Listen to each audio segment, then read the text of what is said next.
Assalamualaikum warahmatullahi wabarakatuh. Jumpa lagi dengan saya, Goziah Anissa, NPM 5018105 dari program studi PGSD. Nah, baiklah anak-anak, kali ini kita akan mempelajari tentang penilaian dan alat evaluasi dalam pembelajaran tematik. Yang pertama, kita akan membahas tentang prinsip dan prosedur penilaian. Penilaian dalam pembelajaran tematik adalah suatu usaha untuk mendapatkan berbagai informasi secara berkala, berkesinambungan, dan menyeluruh tentang proses dari hasil pertumbuhan dan perkembangan yang telah dicapai oleh anak didik melalui program kegiatan belajar. Pada pembelajaran tematik, penilaian dilakukan untuk mengkaji ketercapaian kompetensi dasar dan indikator pada tiap-tiap mata pelajaran yang terdapat pada tema tersebut. Nah, dengan demikian, penilaian dalam hal ini tidak lagi terpadu melalui tema, melainkan sudah terpisah-pisah sesuai dengan kompetensi dasar, hasil belajar, dan indikator mata pelajaran. Secara teknis, penilaian bisa dilakukan dengan cara-cara berikut. Melihat kompetensi yang ingin dicapai pada kurikulum, memilih alat penilaian yang sesuai dengan kompetensi yang akan dicapai, mempertimbangkan kondisi anak, manakala penilaian sedang berlangsung, dan penilaian dilakukan secara terpadu dengan kegiatan belajar mengajar. Prosedur penilaian. Ada beberapa langkah yang dapat dijadikan pegangan dalam melaksanakan proses penilaian hasil belajar, yaitu: pertama, merumuskan atau mempertegas tujuan-tujuan pengajaran.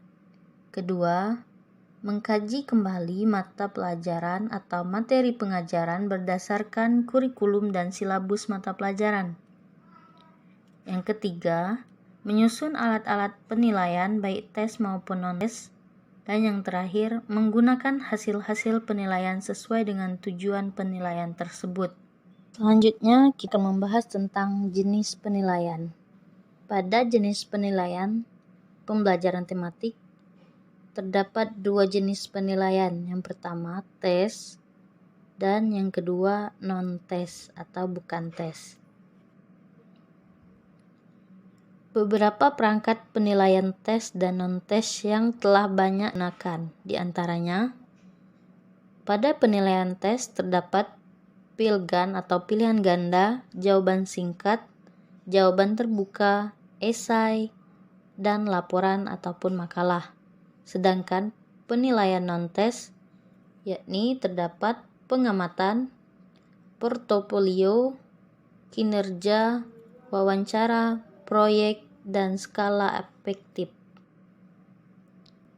Bagian terpenting yang paling mendasar dari penilaian adalah melibatkan pengamatan siswa secara cermat dan sistematis dalam beragam konteks. Hanya dengan pengamatan, guru benar-benar menyadari akan perkembangan dan kemajuan siswa melalui tahap-tahap perkembangan literasi. Selanjutnya, C. Menyusun instrumen penilaian tes tertulis. Pada tes tertulis ada dua bentuk soal. Yang pertama, soal dengan pilihan jawaban.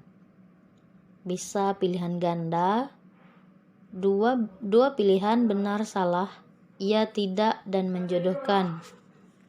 Sedangkan yang kedua, soal dengan mensuplai jawaban. Bisa dengan isian atau melengkapi, jawaban singkat atau pendek, maupun soal uraian. Tes pilihan ganda dapat digunakan untuk menilai kemampuan mengingat serta memahami pada diri peserta didik. Sedangkan tes tertulis, yakni berbentuk uraian, adalah alat penilaian yang menuntut peserta didik untuk mengingat, memahami, dan mengorganisasikan gagasannya atau hal-hal yang sudah dipelajari dengan cara mengungkapkan atau mengekspresikan gagasan tersebut dalam bentuk uraian tertulis dengan menggunakan kata-katanya sendiri. Dalam menyusun instrumen penilaian tertulis, perlu dipertimbangkan hal-hal sebagai berikut. Yang pertama, pada materi, misalnya kesesuaian soal dengan indikator pada kurikulum. Yang kedua, konstruksi, misalnya rumusan soal atau pertanyaan harus jelas dan tegas. Ketiga, dari segi bahasa, misalnya rumusan soal tidak menggunakan kata pun kalimat yang penafsiran ganda. Penilaian tes tertulis dalam pembelajaran tematik dapat dilakukan dengan dua cara, yaitu satu, penilaian tes tertulis untuk tiap-tiap mata pelajaran dengan menyebutkan nama mata pelajaran. 2. Penilaian tes tertulis dengan tanpa menyebutkan nama mata pelajaran, tetapi guru mengetahui tujuan yang ingin dicapai berdasarkan indikator yang telah ditetapkan untuk masing-masing mata pelajaran. D. Menyusun instrumen penilaian non-tes. Terdapat beberapa cara menyusun instrumen non-tes. Yang pertama, penilaian pengamatan.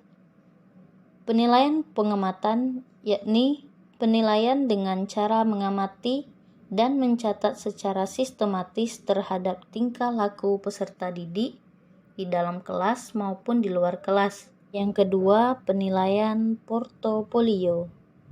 Dan yang ketiga, penilaian kinerja. Pada penilaian kinerja, kita menilai berdasarkan hasil pengamatan penilai terhadap aktivitas siswa sebagaimana yang terjadi di dalam kelas maupun di luar kelas. Yang keempat, penilaian sikap.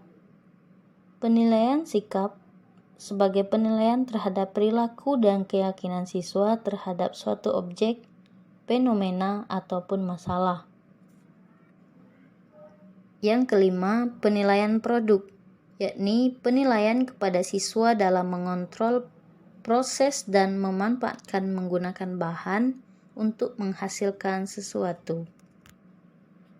Nah, pada penilaian produk, kita sebagai guru menilai siswa dalam yang pertama, bereksplorasi dan mengembangkan gagasan dalam mendesain. Yang kedua, memilih bahan-bahan yang tepat. Yang ketiga, dalam menggunakan alat. Yang keempat, menggunakan inovasi dan kreasi. Dan yang terakhir, memilih bentuk dan gaya dalam karya seni.